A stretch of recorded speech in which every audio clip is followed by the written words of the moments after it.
que donde es un mapa cartográfico extraído con la máxima calidad, ¿no? Donde están todos los topónimos, porque los mapas tú sabes que cada lugar tiene unos topónimos que no siempre vienen en el mapa, entonces esos topónimos los hemos trabajado en la editorial, los hemos adecuado a lo que dicen las personas de cada sitio, y entonces están los topónimos originales. Luego al final del libro, en la contraportada, no exactamente la contraportada, sino una solapa que tiene al final, pues tiene todos los símbolos que se recogen en el mapa. Entonces, de una manera que puedes ver el mapa de la ruta, por ejemplo, podemos coger el mapa de la ruta al final y perfectamente nosotros con esa solapa podemos ver perfectamente pues, todos los símbolos que utilizamos para la orientación, pues perfectamente aquí. Tenemos todos los símbolos para ver qué significa cada punto, ¿no? Entonces, yo creo que esto también es una cosa que está hecha muy bien por la maquetación de Enrique Fernández, ¿no? Bien, pues no cabe duda que en Editorial La Serranía, en la serie Guías, uno de los elementos más importantes de las rutas, de los libros, es el tema etnográfico, es el medio humano.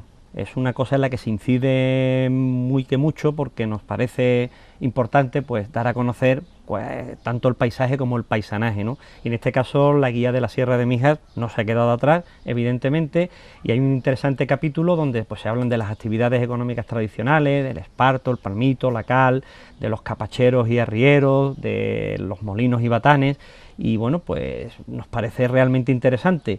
Coméntanos así de manera contenida cuáles son esos capítulos y qué importancia tienen para la Sierra de Mijas en este caso.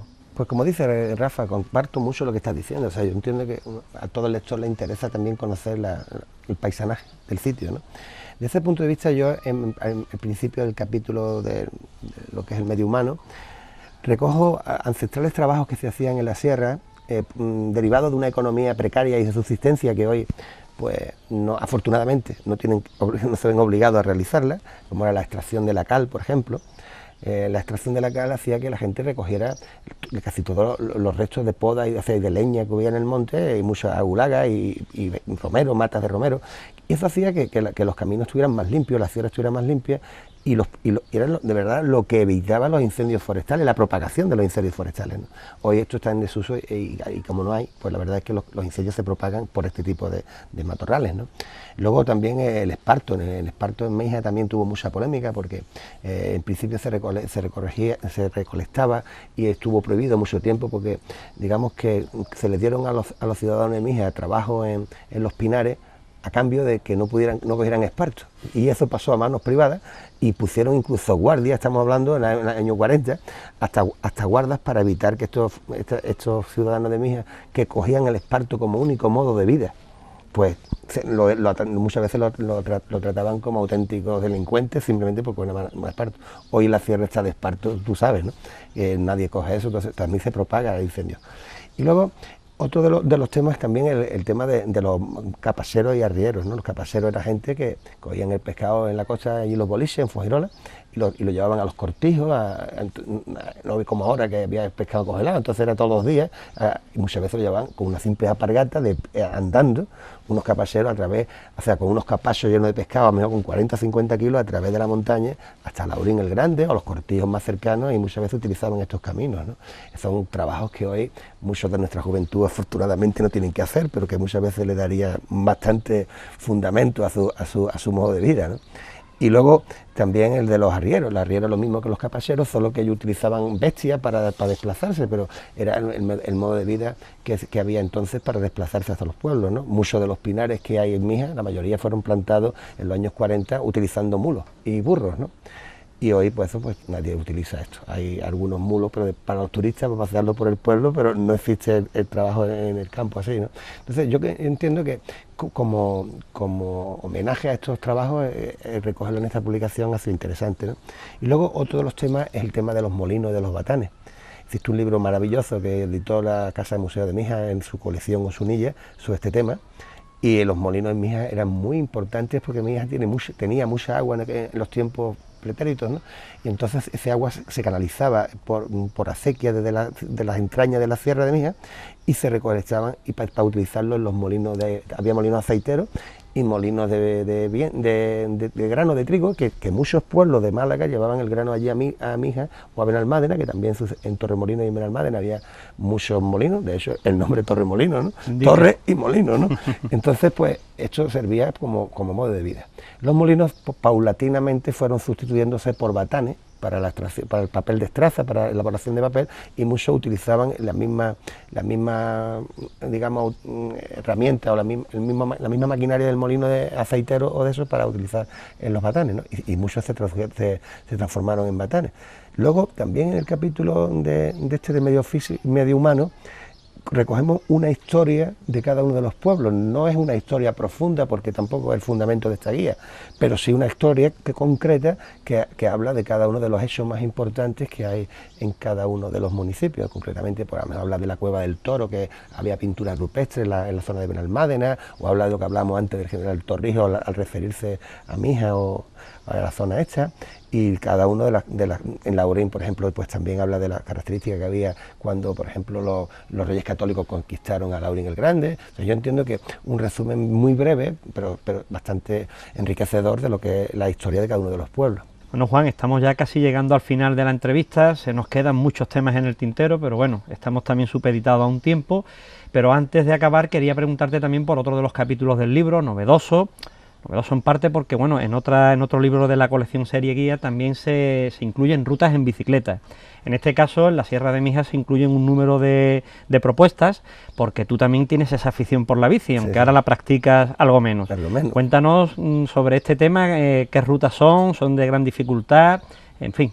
Pues la verdad es que yo conocí la Sierra de Mijas la primera vez en bicicleta. Yo practicaba mucho el ciclismo, para mí era un deporte que hacía mucho, prácticamente a diario, cuando llegaba el verano, la época que podía entrenar, y me gustaba mucho. Y la verdad es que lo que sí digo es que las rutas son rutas muy duras, porque casi todo lo que hace es recoger la subida desde o bien de Fuengirola o de la Laurín de la Torre, de Torremolinos, a lo que es el núcleo de la sierra, el corazón de la sierra. Entonces son ascensiones con cierta dureza, que no es para dar un paseo en bicicleta, ¿no?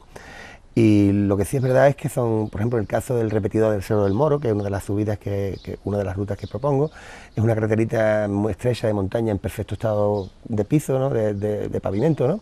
Y que ha utilizado muchos ciclistas profesionales cuando vienen a entrenar, a hacer su esta de preparación aquí a la costa. Concretamente yo he visto a Álvaro Pino en más de una ocasión subir ahí arriba al repetidor, y hay otros ciclistas que también lo han hecho, porque es un test inmejorable para ver tu estado de forma. Se trata de una ascensión de 6 kilómetros, un poco menos de 6 kilómetros, con un desnivel de 500 metros que hay pendiente del 12% mantenido durante un kilómetro, ¿no? Entonces eso es una ruta bastante dura.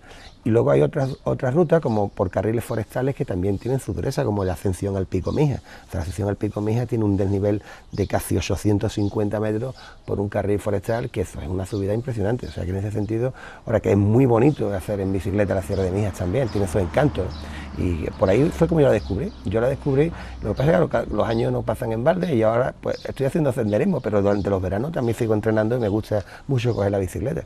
Pero creo que nos conviene más, a mi edad por lo menos ya, el caminar que montar en bici. Un esfuerzo muy fuerte.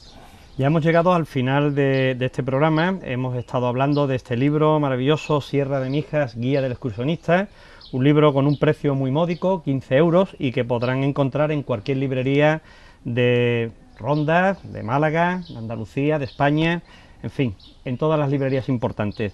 Queremos agradecer a Juan Morente Jiménez, bueno, pues que haya tenido la deferencia de estar aquí con nosotros, con todos los televidentes de Canal Charri Televisión, y como es habitual en este programa, también queremos que sea tú quien despidas el programa, y para ello tienes ahí a las cámaras, tienes ahí a todos los televidentes, todos los amigos de la Serranía Entre Libros, y que sea tu último deseo el que quede plasmado en el día de hoy.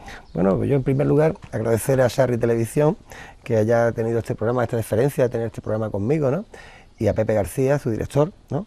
Pero también quisiera deciros que este es un libro que ha surgido del trabajo del equipo de muchas personas. O sea, yo he hecho bastante en el libro, pero también Rafael Flores me ha estado aconsejando en toda su experiencia en temas de montaña y en temas de libros.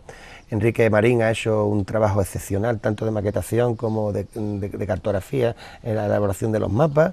También ha tenido un tratamiento de fotografía para adecuarlo exquisito, y la verdad es que en ese sentido me ha ayudado bastante, ¿no? Luego también al maquetador, a Álvaro Cedeño, que también una maquetadora que ha hecho la portada, ¿no? Pues también ha hecho un trabajo bastante importante, ¿no? Y luego en las colaboraciones que he tenido dentro del libro, Francisco José Pérez, Francis, como decimos nosotros en Almoradú, ¿no? El tema de flora, que la ha elaborado él perfectamente, eso lo ha hecho él todo, todas las fotografías son suyas, y ha hecho un trabajo excelente de lo que es la flora, porque en la Sierra de Mijas hay endemismos que no solo existen allí, como por ejemplo la Linaria clementei o la Linaria uteri, que son dos pequeñitas flores, pero que solo las podemos encontrar en la Sierra de Mijas, ¿no? Y él ha hecho, pues ese trabajo está muy bien trabajado también, ¿no? Y luego también a Juan Luis Vega, que ha hecho un capítulo importante sobre las orquídeas. En Mijas también hay mucha riqueza de orquídeas, ¿no? Yo sé que en la serranía pues hemos trabajado con un libro de Manuel Becerra sobre las orquídeas en Andalucía recientemente, ¿no? Pero también en Mijas existen una gran población de orquídeas, y Juan Luis Vega pues ha aportado sus fotos y su conocimiento naturalístico en este libro, ¿no? Y luego un amigo mío que tengo, que es el que me ha hecho el prólogo, una persona muy estudiada en los clásicos, en la filosofía, y la verdad es que es muy breve, pero yo creo que es muy bonito el prólogo que hace, ¿no? También agradecer pues tanto a José Manuel Dorado como a Isabel, los directores de la editorial La Serranía, que hayan pensado en mí como uno más para hacer esta colección de guías de senderismo de cada uno de los espacios naturales andaluces más relevantes, ¿no? En ese punto de vista pues yo estoy orgulloso y a la misma vez agradecido, ¿no? Por haber contado conmigo, ¿no? Y pues nada más, yo no, muy contento de estar aquí con vosotros hoy. Todo parece indicar que no será tu último trabajo con Editorial La Serranía. Ahí estamos, Lo dejamos en punto suspensivo, ¿no? Suspensivo, de momento tenemos con este, ¿no? Pues sí, muchas gracias por haber estado conmigo, Rafa, gran amigo. Pues bien, amigos, con las palabras de Juan Morente llegamos al final de este programa y les emplazamos a la semana siguiente en La Serranía entre libros.